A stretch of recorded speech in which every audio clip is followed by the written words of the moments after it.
नमस्कार, शिक्षालय में आप सभी का बेहद स्वागत है। मेरा नाम है Renu Yadav. Structure of atom में एक बहुत ही प्यारा टॉपिक है जिसका नाम है आइसोबार। आइसोबार क्या होते हैं वो जानने से पहले एक बार इस डेफिनेशन को देखिए। Atoms of different elements having different atomic number but same mass number. अब बस इसी चीज को हमें समझना है।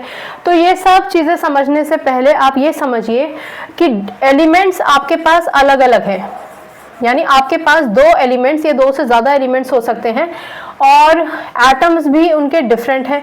अभी तक आपने आइसोटोप्स में एक ही एलिमेंट के डिफरेंट एटम्स पढ़े थे। यहाँ पर एलिमेंट डिफरेंट है, जाहिर है उनका एटॉमिक स्ट्रक्चर बिल्कुल डिफरेंट होगा। एटॉमिक नंबर क्या होता है, एक बार वो भी आपको याद दिला दूं। एटॉमिक नंबर का मतलब होता है किसी भी एलिमेंट में कितने नंबर ऑफ प्रोटॉन हैं या कितने नंबर ऑफ इलेक्ट्रॉन्स हैं। जब हम कहते हैं कि एटॉमिक नंबर में कितने नंबर ऑफ इलेक्ट्रॉन हैं, तब हम उस स्टेज की बात करते हैं जहां पर एटम ने आउटरमोस्ट शेल में ना इलेक्ट्रॉन लिए हैं, ना इलेक्ट्रॉन दिए हैं, ना इलेक्ट्रॉन शेयर किए हैं स्टेबिलिटी के लिए। ओरिजिनल नंबर ऑफ इलेक्ट्रॉन्स कितने हैं वो एटॉमिक नंबर कहलाया जाता है। ऑल्सो कितने नंबर ऑफ प्रोटॉन है, इससे भी आपको एटॉमिक नंबर का अंदाजा लग जाता है। चलिए, बहुत बढ़िया। मास नंबर क्या होता है, एटम में एक न्यूक्लियस होता है, उसके आसपास शेल्स होते हैं। कितने शेल्स होंगे वो डिपेंड करेगा एटॉमिक नंबर कितना है। लेकिन न्यूक्लियस में प्रोटॉन और न्यूट्रॉन तो होते ही हैं। इन दोनों को अगर आप जोड़ देते हैं तो आपका आ जाता है मास नंबर। तो मास नंबर का क्या मतलब हुआ, मास नंबर का मतलब हुआ नंबर ऑफ प्रोटॉन और नंबर ऑफ न्यूट्रॉन जो न्यूक्लियस के अंदर है, उनका जो सम है, जो जोड़ है, इसको हम क्या बोलते हैं, सम जो है उनका, ठीक है ना, जो जोड़ने से आता है वो हो जाता है हमारा मास नंबर। यहाँ पर एक और चीज समझिए कि प्रोटॉन और न्यूट्रॉन को ही न्यूक्लियॉन भी कहा जाता है। ये मैंने इसलिए आपको बताया क्योंकि किताबों में अगर आप ये वर्ड पढ़ते हैं न्यूक्लियॉन, तो आप समझ जाइए कि न्यूक्लियस की बात हो रही है और न्यूक्लियस में, एटम के न्यूक्लियस में प्रोटॉन और न्यूट्रॉन ही होता है। अगर ये सारी बातें समझ में आ गई हैं आपको, तब आइसोबार आपके लिए थोड़ा आसान पड़ेगा। ठीक है, चलिए अब यहाँ पर आपकी किताब में जो एग्जाम्पल दे रखा था, मैंने बिल्कुल सेम वही कोट किया है। आपके पास एक आइसोबार है, आर्गन और कैल्शियम। अब देखिए, आर्गन की अगर आप बात करते हैं तो इसका एटॉमिक नंबर 18 है। अभी आपने जाना था कि जितने नंबर ऑफ प्रोटॉन होते हैं उतने ही नंबर ऑफ इलेक्ट्रॉन भी होते हैं। तो प्रोटॉन इसमें कितने हैं अगर हम ये देखना चाहें तो इसमें प्रोटॉन है आपके पास 18 प्रोटॉन है आपके पास। अगर आप कैल्शियम की बात करते हैं कि कैल्शियम में कितने प्रोटॉन हैं, तो कैल्शियम में टोटल नंबर ऑफ प्रोटॉन है 20। हम प्रोटॉन पे क्यों जोर दे रहे हैं, क्योंकि मास नंबर निकालने के लिए आपको न्यूक्लियस में प्रेजेंट प्रोटॉन और न्यूट्रॉन को ही जोड़ना है। ठीक, चलिए, तो अब अगर आपसे ये पूछा जाए कि इसका मास नंबर क्या है, तो मास नंबर निकालने के लिए फॉर्मूला होता है प्रोटॉन प्लस न्यूट्रॉन। क्योंकि मास नंबर यहाँ 40 दिखा रहा है, तो यानी 18 अगर प्रोटॉन हुए तो न्यूट्रॉन कितने होने चाहिए, सिंपल गणित है, 22 होने चाहिए। 8 9 10, हाथ से लगा 1 2 3 4, हो गए ना 40। इसका मास नंबर हो गया 40। यानी अगर आपसे वैसे पूछा जाए कि भैया न्यूट्रॉन कितने हैं, तो आप कहेंगे कि न्यूट्रॉन थे हमारे पास 22, यानी जो मास नंबर है वो आर्गन का हो गया 40। चलो, बहुत बढ़िया। कैल्शियम के लिए भी कैलकुलेट कर लेते हैं। कैल्शियम में जो टोटल नंबर ऑफ प्रोटॉन है वो कितने हैं, 20। तो न्यूट्रॉन कितने होने चाहिए, न्यूट्रॉन क्यों निकालना है, क्योंकि मास नंबर पता लगाना है। क्योंकि प्रोटॉन 20 है तो न्यूट्रॉन भी 20 ही होने चाहिए, यानी 20 और 20 कितना हो गया, 40। न्यूट्रॉन कितने हो गए, 20। यहाँ एक छोटा सा पॉज लीजिए। हर एक एटम में जितने प्रोटॉन हैं उतने ही इलेक्ट्रॉन भी होते हैं, ये आप जानते हैं। तो किसी भी एटम में न्यूक्लियस के बाहर कितने शेल्स होंगे वो डिपेंड करेगा कि उसका एटॉमिक नंबर कितना है। हम यहाँ पर इलेक्ट्रॉन नहीं बना रहे हैं क्योंकि उसकी अभी जरूरत नहीं है। ठीक, तो इन दोनों ही केसेस में, आर्गन के केस में और कैल्शियम के केस में, हमने टोटल नंबर ऑफ प्रोटॉन अलग निकाल लिए, टोटल नंबर ऑफ न्यूट्रॉन अलग निकाल लिए, और उससे हमें पता चला कि मास नंबर क्या है। अब है नोटिस करने की बात। आपने क्या नोटिस किया, आपने नोटिस किया कि इनके पास जो टोटल नंबर ऑफ प्रोटॉन थे वो तो डिफरेंट थे, न्यूट्रॉन थे वो भी डिफरेंट थे, लेकिन इन दोनों का जो मास नंबर है वो 40-40 हो गया, सेम हो गया। अब आप डेफिनेशन देखिए, एटम्स ऑफ डिफरेंट एलिमेंट, ये डिफरेंट एलिमेंट है, ये बिल्कुल डिफरेंट एलिमेंट है। Atoms of different elements having different atomic number, कैसे पता चलता है atomic number? Number of proton से। इसके 18 एटॉमिक नंबर है, इसका 20 एटॉमिक नंबर है, बट सेम मास नंबर, लेकिन मास नंबर तो दोनों का सेम है, तो ऐसे एलिमेंट्स कहलाए जाते हैं आइसोबार्स।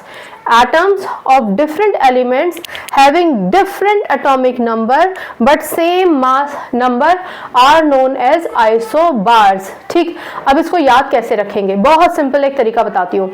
मान के चलिए कि आपने कोई शर्ट खरीदी या कोई टॉप खरीदा और उसे पहनकर आप खुशी खुशी बाहर निकल ही गए थे, कि अचानक से आपने देखा कि किसी और व्यक्ति ने बिल्कुल सेम आपके जैसी शर्ट या आपके जैसी टॉप पहन रखी है। अब यहाँ एक दोबारा पॉज लीजिए, वो व्यक्ति ना तो आप उसे जानते हैं, ना आपने उसे कभी देखा है, लेकिन वो होमोसेपियन है, व्यक्ति है, जैसे ये सारे एलिमेंट्स हैं, पीरियोडिक टेबल के ही एलिमेंट्स हैं।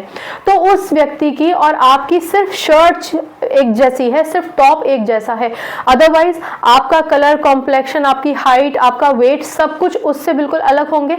ठीक, यानी आपकी फिजिकल प्रॉपर्टी, फिजिकल अपीयरेंस बिल्कुल अलग होगा, आपके इमोशंस अंदर के बिल्कुल अलग होंगे। हो सकता है आप खुशमिजाज हो, मिलनसार हो सकता है कि वो बहुत शांत हो, गुस्से वाला हो, कुछ भी हो सकता है। यानी आपकी फिजिकल और केमिकल प्रॉपर्टी, आप दोनों का कोई कहीं से मेल नहीं है, सिर्फ आपके शर्ट या आपका टॉप बिल्कुल सेम है, राइट। उसी तरीके से आइसोबार, क्योंकि इनके पास नंबर ऑफ प्रोटॉन बिल्कुल अलग है, यानी एटॉमिक नंबर अलग है, यानी नंबर ऑफ इलेक्ट्रॉन्स अलग हैं, और इलेक्ट्रॉन्स की वजह से ही कोई एलिमेंट कैसे रिएक्टिव होगा या अनरिएक्टिव होगा, यानी केमिकली कैसे एक्ट करेगा, वो नंबर ऑफ इलेक्ट्रॉन या एटॉमिक नंबर पर डिपेंड करता है। अब एटॉमिक नंबर तो बिल्कुल ही अलग है, तो डेफिनेटली इनकी जो केमिकल प्रॉपर्टीज होंगी वो बिल्कुल अलग होंगी, एकदम डिफरेंट केमिकल प्रॉपर्टीज होंगी। क्या होंगी? डिफरेंट। डिफरेंट को हम ऐसे लिख देते हैं D/F, ठीक है, बिल्कुल डिफरेंट होंगी। और क्योंकि ये दोनों अलग अलग फैमिली से बिलोंग करते हैं, बिल्कुल अलग अलग फैमिली से बिलोंग करते हैं, इसलिए इनकी फिजिकल प्रॉपर्टी जैसे कि density, melting point, boiling point, ये सब कुछ भी एकदम अलग होगा। ठीक, अब मैं आपको बताना चाहूंगी कि आर्गन की अगर आप बात करते हैं तो argon group number 18 period number 3 का एलिमेंट है, जबकि calcium group number 2 period number 4 को बिलोंग करता है। आर्गन जो होता है वो कलरलेस होता है, ओडरलेस होता है, इनर्ट गैस है। इनर्ट क्यों है? क्योंकि कॉन्फ़िगरेशन कितना होगा? 2, 8, 8 और 8 16 और 2 18। आउटर मोस्ट शेल में 8 इलेक्ट्रॉन है, यानी कंप्लीटली स्टेबल है ना। और जो एलिमेंट्स नेचुरली स्टेबल हैं, आर्गन, नियॉन, क्रिप्टन, ये सारे के सारे इनर्ट गैसेस या नोबल गैसेस ही कहलाए जाते हैं ना। जबकि अगर आप कैल्शियम की बात करें, एटॉमिक नंबर 20, कॉन्फ़िगरेशन 2, 8, 8, 2, 8 और 8 2 16, 17, 18, 19, 20। कहने का मतलब आउटर मोस्ट शेल में 2 इलेक्ट्रॉन है, 2 इलेक्ट्रॉन की वजह से तो डेफिनेटली ये रिएक्टिव होगा। और क्योंकि ये ग्रुप नंबर 2 को बिलोंग करता है, ये एल्कलाइन अर्थ मेटल का एक एलिमेंट है। अब आप देखिए, इन दोनों की फिजिकल प्रॉपर्टी और केमिकल प्रॉपर्टी तो वैसे ही अलग हो गई। एक पीरियोडिक टेबल में इधर का मेंबर है, एक पीरियोडिक टेबल में उधर का मेंबर है, पोल्स अपार्ट हैं दोनों के दोनों। कोई फिजिकल प्रॉपर्टी, कोई केमिकल प्रॉपर्टी इनकी एक जैसी नहीं है। यहाँ पर आइसोबार को ध्यान रखिए कि बाई चांस किसी दो एलिमेंट की कोई प्रॉपर्टी एक जैसी हो जाए अगर, तो उसका इनका आइसोबार होने से कोई कनेक्शन नहीं है। नॉर्मली हम यही कहेंगे कि chemical property and physical property of isobars are different. अब एक बार सम अप कर लेते हैं। Isobar, atoms of different elements having different atomic number but same mass number are known as isobars। isobars identical नहीं होते हैं, ना फिजिकल प्रॉपर्टी में ना केमिकल प्रॉपर्टी में। एक्सेप्शंस की बात मैं नहीं कर रही हूँ, ठीक है। तो ये है आपका आइसोबार, छोटा सा एक टॉपिक था, याद रखिएगा। अगर कोई कंफ्यूजन है तो आप 1000 बार पूछिए।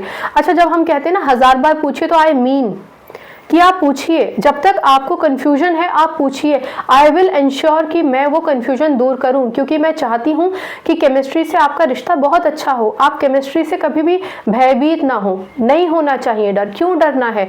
जब एक सवाल आपकी तरफ से आता है और जवाब देने वाला है, और कोई भी टीचर, वो मैं हूं या कोई भी हो, बच्चे के क्वेरी को पूरी तरीके से समाप्त करने में उनको बहुत आनंद आता है, क्योंकि अब उन्हें पता है कि बच्चा मेंटली रिलैक्स्ड हो गया, उसको कॉन्सेप्ट समझ में आ गया। ठीक है, बाकी केमिस्ट्री से अपनी केमिस्ट्री अच्छी बनाइए, शिक्षा ले आइए। अगली बार मिलने तक अपना ख्याल रखिए, खुश रहिए। नमस्कार।